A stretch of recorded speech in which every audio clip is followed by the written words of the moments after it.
So what I'm doing is ended up setting the boards up on this plank here.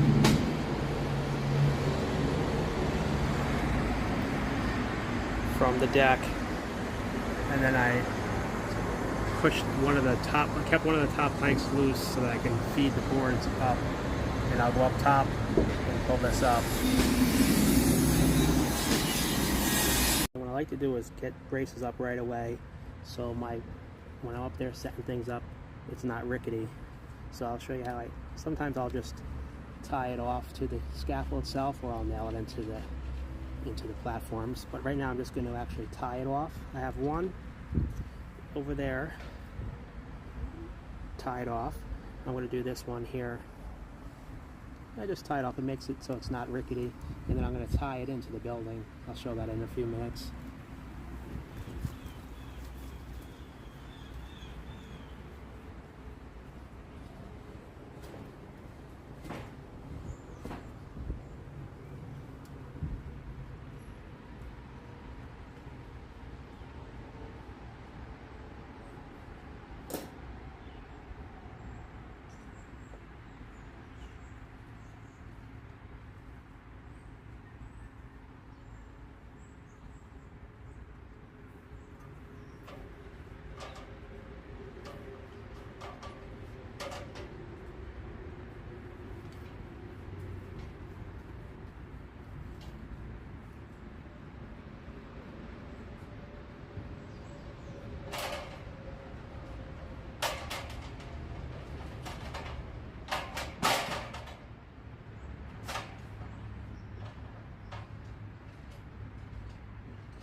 What I like to do too is drive some stakes alongside and throw a nail in there.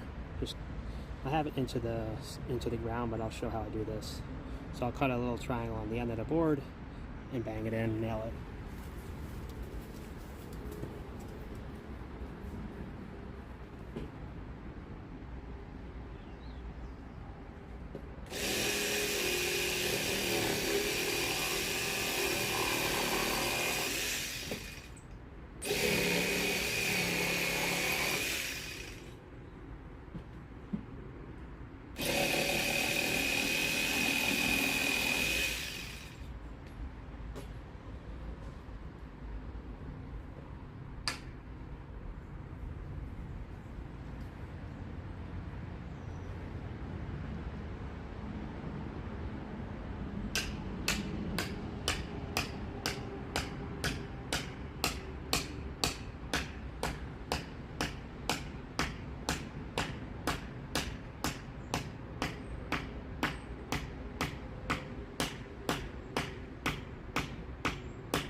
make sure you have all your cross braces in before you go any further. I left the bottom one out just because I had to fix something down below. And now that I'm going to go up, I made sure I have that cross brace in. And just make sure you have all your cross braces in. Those are the metal braces. And then now I'm putting that other piece of wood, that wood brace, and on the second level of the scaffold. That one on the bottom, I can just leave it there. It's not going to hurt anything. And if I'm short, then I'll just keep the one on the top. But anyway, make sure you have thick enough planks. Otherwise, you'll have to lay two on top of each other. And there's a couple other ways to secure that. But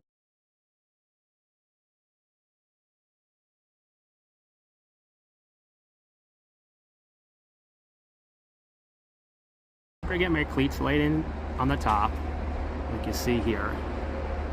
Next thing is I just put my rope over, and I made a little hook out of some wire. And I'm just going to hook the rope, hook it and pull it down.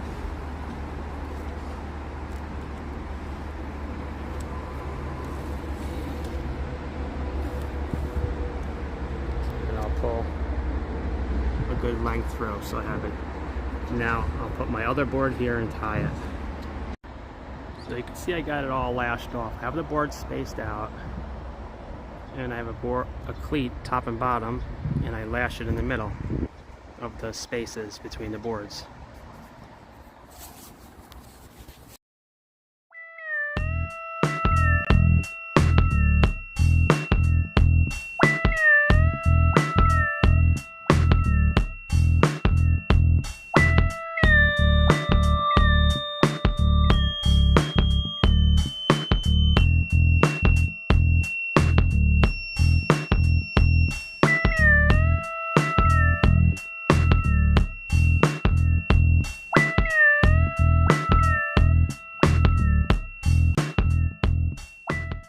I tie this in here.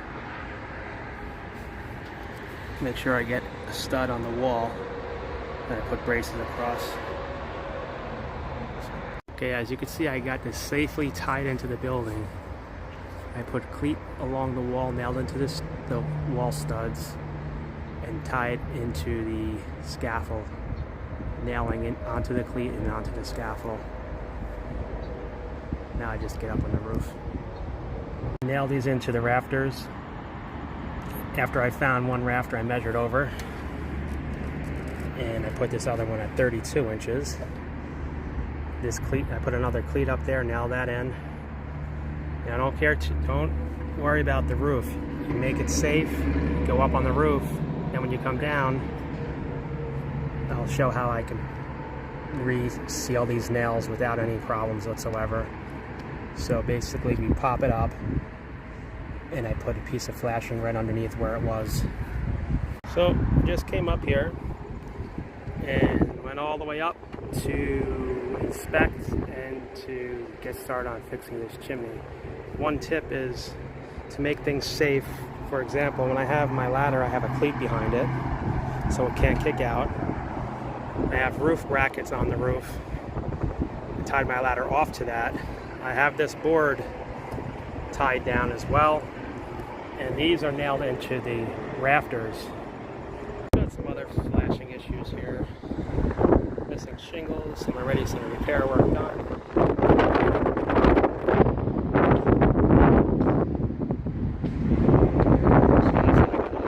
That's the extra chimney I did there. We got 6-inch pipe coming out.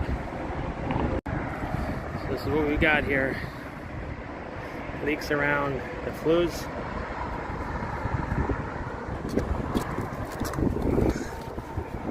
I'm going to put a bigger flashing on the sides.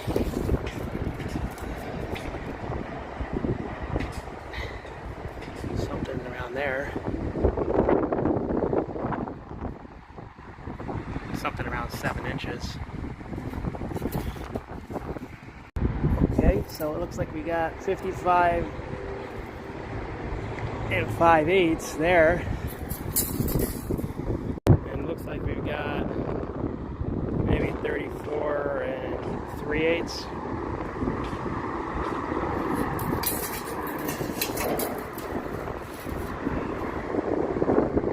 I'm going to say 34. I'm going to say 34 and a half to be safe. From left to right, I've got 15 inches.